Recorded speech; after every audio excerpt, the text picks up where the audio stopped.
La actitud ante los mitos para los filósofos antiguos es clara. Como el origen de los mitos, eso está ahí en la página 38, es divino. Los dioses han inventado los mitos, por decirlo de alguna manera. Ese es su origen. Y por lo tanto, el mensaje transmitido por los mitos no debe ser dudado. Por eso Platón y Aristóteles han, como dice el texto, zanjado la cuestión sobre los mitos al dejar el tema de la veracidad para las verdades de carácter natural, de las cuales, por cierto, debe encargarse la filosofía y la ciencia, que al comienzo van unidas. Pero someter a veracidad o querer someter a veracidad lo que es de origen extrahumano no tiene ningún sentido. Los seres humanos lo más que podemos hacer, y es lo que hace la filosofía antigua, es servirnos de esas verdades originarias, primitivas, para elevarse por encima de ellas. Esto hay que tenerlo claro, no hay que olvidarlo. En el fondo, los creadores del mito son los dioses. Los seres humanos no tenemos nada que hacer con las noticias transmitidas a través de los mitos, como no sea aceptarle, sin mayor criticidad. Y aunque el periodo posterior a la filosofía someterá a criticidad hasta la propia crítica, en este primer momento esa actitud no tiene mayor sentido. ¿Cuál es el contenido de los mitos en el cual filosofía y religión pueden estar hermanadas? Ante todo, la idea de que existe una vida después de esta vida es un contenido fundamental de los mitos. ¿En qué consistirá esta vida? Aquí se distancian filosofía y religión. Para algunos lo vamos a ver entre los griegos. Por ejemplo, para Pitágoras, la vida después de la vida es volver a esta, reencarnarnos. Eso es mito. Eso es una explicación que no tiene manera, incluso a veces, de ser demostrada. Y aunque los mismos pitagóricos intentan demostrar de alguna manera el mito de la reencarnación, es sumamente difícil hacerlo, ¿no? Hay otro contenido de los mitos que es la doctrina del premio y del castigo. Quienes han actuado bien en esta vida van a recibir un premio y quienes han actuado mal van a recibir un castigo. ¿Esto quién lo ha revelado? Pues lo ha revelado Dios o los dioses, según se crea en el monoteísmo, noción más moderna, o se crea en el politeísmo, que es la noción más antigua, más primera. Los mitos son entonces una fuente de conocimiento compatible con el pensar filosófico. Lo que nosotros tenemos al fin y al cabo que hacer con los mitos es deslastrarlos hasta donde se puede racionalizarlos, pero nunca someter a duda aquello que al fin y al cabo proviene de la sabiduría de Dios. Sócrates ha escuchado el oráculo de Delfos.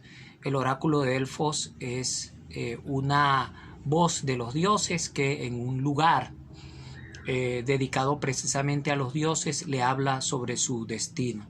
Si algo estiman los filósofos antiguos fue la voz interior que nos llega a través de los mitos como una corriente que ilumina nuestro pensamiento y nuestro corazón. No olvidemos esto, el mito tiene tanta energía cuanto por su origen. Su origen al fin y al cabo es divino y nosotros no podemos, siendo que también los seres humanos debemos dar respuesta acerca del arjé, del principio, de la razón fundamental por la cual vivimos. Nosotros no podemos dejar de lado la explicación mitológica. La explicación mitológica al fin y al cabo es explicación. Es una explicación transracional pero verdadera. Verdadera en el sentido que nuestra vida se ajusta a esta idea. ¿Quién no se siente inspirado por los dioses? ¿Quién no siente que en su vida el premio y el castigo deben orientarle, deben servirle al ser humano para vivir? Que nosotros esto lo tengamos claro en la idea ya prácticamente final sobre este contenido de los mitos. En las próximas enseñanzas estaremos hablando de la relación del mito con el surgimiento y la madurez de la filosofía en Grecia y con el resto de los contenidos que tienen que ver con la encarnación de la filosofía en el ser humano. Dispongámonos ya para abrirnos a esa experiencia filosófica. Ya para el cierre de esta larga discusión sobre mitos, sobre el mito, sobre este contacto primigenio del ser humano con una explicación no racional y su relación con la aparición de la filosofía antigua, yo creo que siempre es importante decir y recordar que el mito sirve como punto de partida. Los seres humanos no podemos partir de la razón porque nuestra vida no ha sido originariamente racional. Más bien la racionalización del mundo es una acción segunda. Es una acción fruto de la reflexión, de reflectare, de que el ser humano haga ese movimiento interno de entrar dentro de sí, de volver hacia sí. Yo creo que no hay manera de adentrarnos en la propia persona sin tomar en consideración nuestro origen, diríamos, arracional o prerracional. Así ha sido la historia de la humanidad. La historia de la humanidad ha descubierto la razón como un producto posterior. Por eso cuando hablamos nosotros de los mitos y decimos que los mitos han sido inspirados o producidos por Dios y comunicados por la vía de un oráculo a los seres humanos, estamos diciendo exactamente una verdad común a la filosofía y a muchas ciencias humanas. También la antropología parte de esa constatación. Al fin y al cabo, los mitos están en el origen de nuestra cultura y sobre la cultura han querido hablar los filósofos. La cultura es la propia práctica de vida pasada por la razón, reificada y de alguna manera registrada. Por eso los filósofos antiguos han sido grandes productores de cultura, porque no solo han vivido, sino porque se han interesado por registrar aquello que han vivido y han producido sin duda una clara visión de lo que debe ser nuestra vida en este mundo, que es en concreto el corpus del conocimiento filosófico y la actitud filosófica según la cual no se puede vivir sin pensar. Los seres humanos, nos enseñó Aristóteles, somos zoosnoéticos, animales racionales, dicho en español. Por eso de lo que se trata al fin y al cabo es de pensar. Pero pensar de qué manera. Tenemos ahí en la página 40. Pensar de manera exhaustiva. Pensar de manera esclarecedora. Pensar de manera metódica e intentar pensar en medio de causas. Los seres humanos no podemos aceptar en la reflexión filosófica que los que vivimos en este mundo vivimos sin razón y debemos vivir sin pensar. Todo lo contrario. Nuestra vida es vida humana en cuanto podemos convertir nuestra vida en pensamiento. Solo pensando podemos nosotros ser verdaderos seres humanos.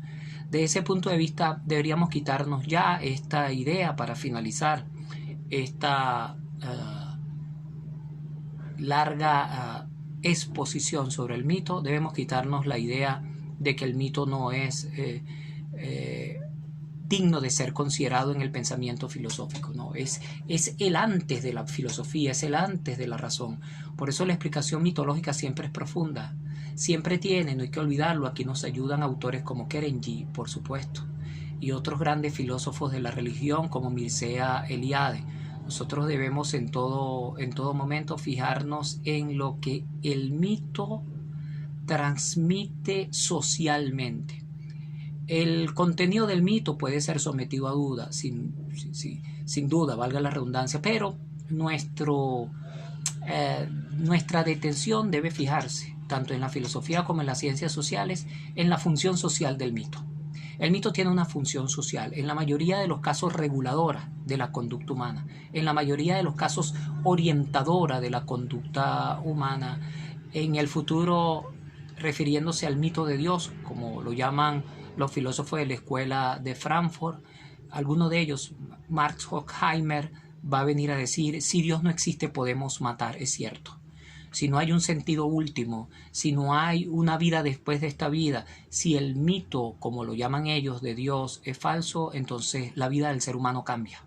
Des en cuenta cómo hay una función social del mito que hace del mito de una utilidad máxima. Sin mito no podemos nosotros vivir, sin explicaciones transracionales. Una explicación racional está infundamentada porque toda explicación racional en el fondo es un recorte de toda la amplia explicación que el ser humano se ha dado a lo largo de su vida. En lo profundo, cuando esta página y media que tenemos nosotros para el cierre de este primer panorama de la concepción de la filosofía en la historia, en el fondo, cuando hablamos de qué sea la filosofía, estamos entendiendo la filosofía, como ahí se dice en términos muy plásticos, muy elocuentes, muy artísticos. La filosofía debe ser un modo de vivir. La filosofía no es un corpus de contenido, por lo menos no lo es primariamente. La filosofía es primariamente una actitud de penetración en la propia vida. Vida que no es privada, vida que es también y sobre todo compartida. En este último capítulo que estamos nosotros estudiando, sería importante que nunca nosotros olvidemos que la filosofía es una herramienta para vivir. Solo viviendo la vida con razón, con sentido, podemos nosotros dar sentido mayor a nuestra vida. Una vida que busca siempre, eso es lo que significa la etimología de la palabra, saber más. Saber más porque no podemos vivir sin saber, sin el sentido, sin la finalidad de hacia dónde nos dirigimos, de qué hacer con nuestra vida. Es la única manera de quebrantar esa especie de vacío existencial que tanto daño nos ha hecho como personas y como sociedad. Buscar la sabiduría, al fin y al cabo, es dedicar la vida a perseguir la verdad. La verdad, en la mayoría de los casos, no está hecha. La verdad debe ser construida y a eso se han dedicado los primeros filósofos ya en este periodo llamado racional, entre comillas, del desarrollo de la humanidad, que es el periodo que posterior al siglo VI a.C. ha comenzado a ser delineado con esos grandes filósofos de la escuela de Milesio, con los humanistas, con los sofistas, con los filósofos que luego en el periodo de las escuelas socráticas, platónicas y aristotélicas menores han dado un gran aporte a la historia del pensamiento. Se trata de tener una filosofía que nos ayude a vivir, a pensar y también, como decía Sócrates, a pasear por las calles de Atenas dialogando con todos los ciudadanos, decidiendo nuestra propia vida como seres buenos y como seres necesitados de organización social y política. Eso debe ser la filosofía para todos nosotros. Al fin y al cabo, la filosofía nos lleva a tener ante la vida una actitud indagatoria. Los seres humanos no solo dormimos, no solo caminamos y comemos. Los seres humanos también nos preguntamos por qué sentido tendrá cada una de las cosas que hacemos. Según la doctrina de los filósofos antiguos, la vida definitiva no es la vida del que vegeta, es la vida del que se eleva por encima de esas condiciones sin olvidarse de ellas. Es la vida de aquel que desarrolla sus virtudes, que desarrolla sus potencias físicas e intelectuales, que trabaja en todo momento por construir juntos un mundo que al fin y al cabo solo tiene sentido como mundo y como vida común.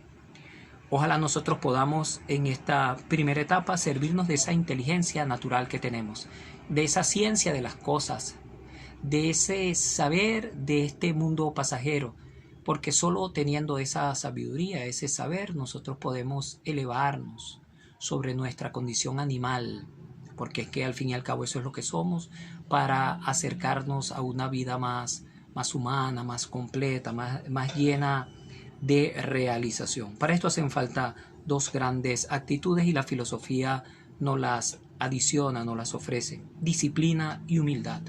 No puede haber pensamiento filosófico que crezca sin disciplina, sin diálogo, y no lo puede haber si nosotros ya creemos. Ha habido filósofos que en esto han pecado terriblemente. Si nosotros creemos que ya tenemos toda la labor realizada, no.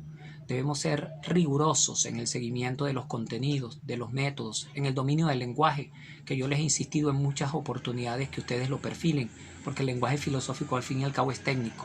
No significa lo mismo las palabras en castellano ni en griego que para nosotros en la disciplina que estamos estudiando, que es la filosofía.